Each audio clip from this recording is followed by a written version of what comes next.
How's it going, everybody, and welcome to the region of Kanto. Now, Kanto was the first ever region in the first ever Pokemon game and the first anime season of Pokemon. It is the birthplace of Ash Ketchum and the home of Red, the protagonist from the original Pokemon Red and Blue. Now, Kanto is known for having the original 151 first Pokemon, but today we're going to cut that 150 down to only 5 and take a look at the top 5 best Kanto Pokemon.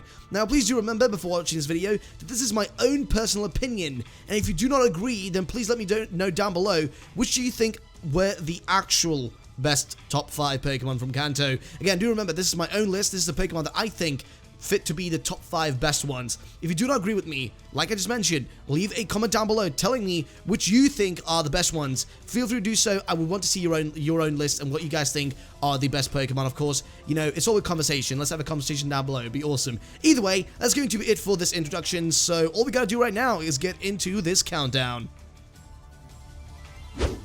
Number 5.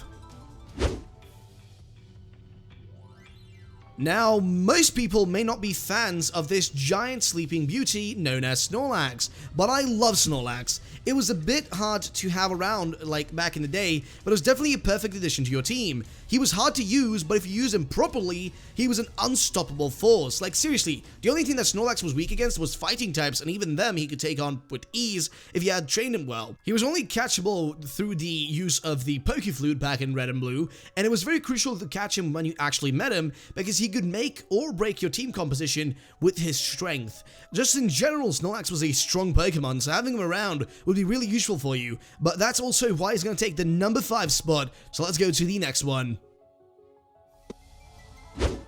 Number 4.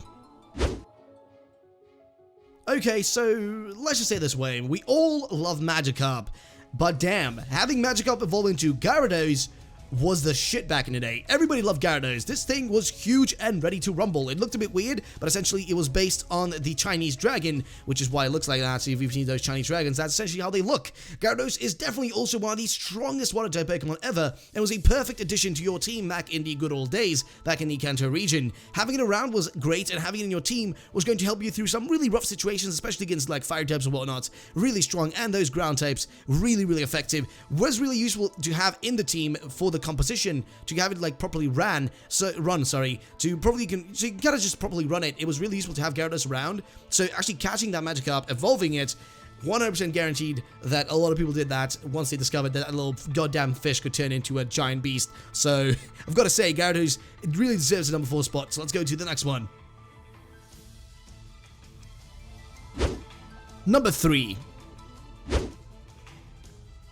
Now, next up is everybody's favorite, Dragonite. Now, Dragonite was a lot of people's favorite Pokemon, and it kind of speaks for itself. It was the final evolution of Generation 1's only Dragon-type evolution line, and had a beautiful design. Everybody wanted Dragonite back in the day, since it was the coolest Pokemon ever to most people. A lot of people really loved it, and it was one of the sickest Pokemon ever. It was also very strong, because back in Generation 1, Dragon typing was probably the strongest typing ever, and it had close to no weaknesses, so having Dragonite in your team, well, it could prove to be very beneficial, let's just say that way. Of course, it was super hard to actually evolve this Pokemon, but if you actually stuck through it and actually trained and evolved it into Dragonite, it would be the most beneficial Pokemon for you, because it could sweep close to all challenges, man. You could take out the Elite Four in no time with this thing. That's why a lot of people like that actually got themselves, you know, just a Dragonite, were super happy about it, because you'd spend so much time leveling it up to the point where you actually evolved it into Dragonite, and then you got yourself a beast of a Pokemon able to take on any challenge. So Dragonite coming in number 3 spot. Let's go to the next one. Number 2. Now, coming at the 3rd spot, we actually have 3 Pokemon, which is going to be the starters from the original Pokemon Kanto region, essentially, or Pokemon Red and Blue, which are going to be Charizard, Venusaur, and Blastoise. Now, I had to put all 3 of these on the same spot, because I know there's a lot of people out there that would chew me apart if I only chose one. But out of all 3 of them, I would say probably Charizard is my personal favorite, and was definitely the strongest one out of the 3, once you actually evolved it from Charmander and Charmeleon, and then finally Charizard. Bulbasaur was definitely the strongest Pokemon to have around, though, at the first 3 to 4 gyms or so, though, but after that, once you evolved the Bulbasaur into Ivysaur and then eventually Venusaur, it didn't end up being as beneficial as most of the other Pokemon like Charizard and Blastoise. But of course, Blastoise was really useful to have against the first gym against Brock, and was really, really strong being a water type against that, first gym of Brock's being ground type. So it was very strong to have it actually around and using it. But then after a while, Blastoise also got slightly weaker against the opponent. For example, you could maybe, struggle a bit against somebody like LT, Lieutenant Surge and whatnot, because he had those electric types. But then again, Charizard was always kind of strong. He was really poop in the start though. The first 2-3 gyms, you really, really do struggle with Charmander. But then once you evolve into Charizard, it turns into a goddamn beast. So I'd say all three of these were definitely some of the strongest Pokemon back then, and still remain to be very strong Pokemon till this day, and also the most memorable freaking Pokemon ever. Either way, let's go to number 1. Number 1. And finally, we have the number 1 Pokemon, which is going to be a Nidoking. And oh my lord, this Pokemon takes number 1 spot because of how useful it was. You could easily complete the whole Pokemon Red and Blue with just the help of this Pokemon.